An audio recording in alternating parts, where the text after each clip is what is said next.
guys, welcome to Psalm 95. Quick run through. We're going to do words this week. Words in like a floral wreath. This is the margin sketch. If you don't want to do any words, just transfer that into the margin. And I love this. This is the printable for this week. Enter my rest. And I love the visual that he gave for that. Enter my rest. So without further ado, let's get started. I'm going to read from Psalm 95, my amplified version. O come, let us sing to the Lord. Let us make a joyful noise to the rock of our salvation. Let us come before his presence with thanksgiving. Let us make a joyful noise to him with songs of praise. For the Lord is great, a great God, a great King above all gods, little g. In his hands are the deep places of the earth. The heights and the strength of the hills are also his. The sea is his, for he made it, and his hands have formed the dry land. Oh, come, let us worship and bow down. Let us kneel before the Lord our Maker in reverent praise and supplication. So I love that we got a name of God in this week's psalm. And there's so much to unpack in this psalm. So, you guys that really want to dig in, there's a lot to unpack in this psalm. So, I'm going to share over on the Facebook page what his name here, Jehovah Asa, what is housed in that name? Because it is, Calvary is housed, like sneak peek. Calvary is housed in the name Jehovah Asa. Like, that's crazy. The nail that he took is actually in this name. So he is our maker. And I want us to remember and hold on to that. The Lord is our maker, all of these things that he's made. Let me go on. Um, for he is our God, and we are the people of his pasture and the sheep of his hand. Today, if you will hear his voice, today, if you will hear his voice. So there is an if statement here. He is our God. He has done all these things, but we have got to hear and respond to our Savior's call. Starting on verse 8. Harden not your hearts, as in, I can't see, it's too early in the morning, as in Meribah and as at Massa in the day of temptation in the wilderness, when your fathers tried my patience and tested me, proved me, and saw my work of judgment. I want to take us back, and I just want to read what the psalmist is talking about there from Exodus, if you would just divulge me in this. I'm going to go back into Exodus chapter 17, and I'm just going to read for you. All the congregation of Israelites moved out from the wilderness of sin by stages, according to the commandment of the Lord. They moved out from the wilderness of sin in stages. If that doesn't say a lot, by the commandment of the Lord. So he is before them and encamped at Rehidim, but there was no water for the people to drink. Therefore, the people contended with Moses and said, give us water that we may drink. And Moses said to them, why do you find fault with me? Why do you tempt the Lord and try his patience? Have you ever thought about trying God's patience? But the people thirsted there for water, and the people murmured against Moses and said, why did you bring us out of Egypt to kill us and our children and our livestock with thirst? So imagine that. They're saying, remember when we had it so good in Egypt when we were slaves? Remember when we had it so good in captivity where we didn't have to think about anything and everything was provided for us in the most meager of options and we had to hunt and peck for our food like dogs at the master's table? Remember how good we had it when we were captive in Egypt? That's what they're saying. Here they have got freedom. They're walking as free men and women as children of God. And they're saying, gosh, we had it so good in captivity. You know, sometimes it's hard to leave captivity. Sometimes it's hard to leave relationships that are difficult, relationships with food, relationships with a substance, relationships with people, relationships of all different kinds. They trap us.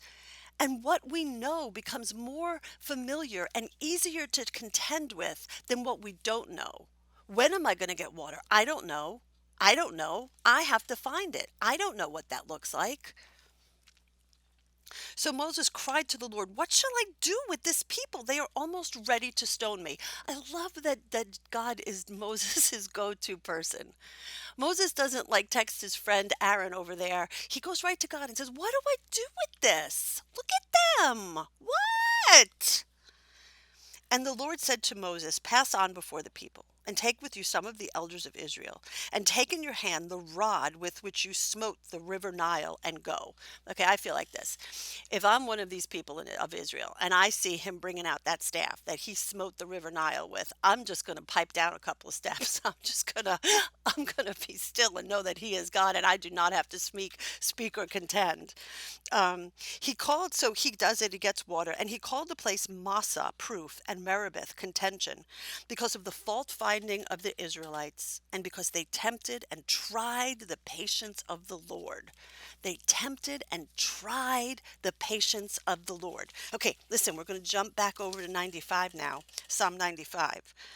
And it says, starting in verse 9, when your fathers tried my patience and tested me, proved me and saw my work of judgment. Get a load of this. 40 years long was I grieved and disgusted with that generation.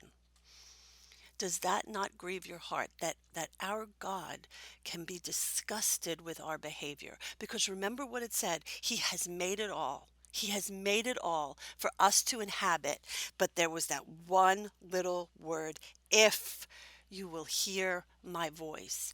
Imagine him being disgusted and grieved by the hearts of a nation that he rescued. Imagine our God being disgusted and grieved by our behavior, by our choices. By the grace of God, we have a Savior. But again, we have to respond to the voice of our Jehovah Asa, the one that took the nail. We have to respond to that voice, to that heavenly call that asks us to come into relationship with Him. It is said, I said, it is a people that do err in their hearts, and they do not approve, acknowledge, or regard my ways. Again, going right back up to verse 7, they do not hear his voice. They do not respond to his voice. They do not approve his ways. They do not acknowledge his ways. They do not regard his ways. Wherefore I swore in my wrath that they would not enter my rest. So let me just wrap this up really quickly. He is the Lord our maker. He has made the seas. He has made the heights. He has made the depths of the earth. He has made rest for us. Housed in the name Jehovah Asa is literally the word nail, that we have got rest in Jesus Christ and an abundant life if we hear his voice. We get the choice. The rest is made. It's already there. We just have to respond with our heart and our spirit and enter into the rest that is already made. We just have to say yes to Jesus Christ. Maybe you've never said yes to Jesus. It's so simple. All you say is, Jesus, I hear you calling me. With all of my heart and with all of my soul, I say, I give my heart to you. Be my Lord. Be my Savior. I'm sorry for the sins that I have committed against you, against man, against my family, against my children. In all of my relationships, Lord, I'm sorry. Come and be the Lord of my heart and plan my days. So now listen, if you just prayed that prayer, here's what your job is. Your job is to just hear him and listen. You've now got spiritual ears to hear the heartbeat of your Savior. Slow down, spend time with him, and turn your heart to him and inhabit the rest that he's provided for you. Thanks, guys. Check out the Facebook page this week because we're going to go deeper into this name, Jehovah Asa, and all that's housed within it. It's fascinating. Okay, thanks, guys. I'll talk to you later. Bye.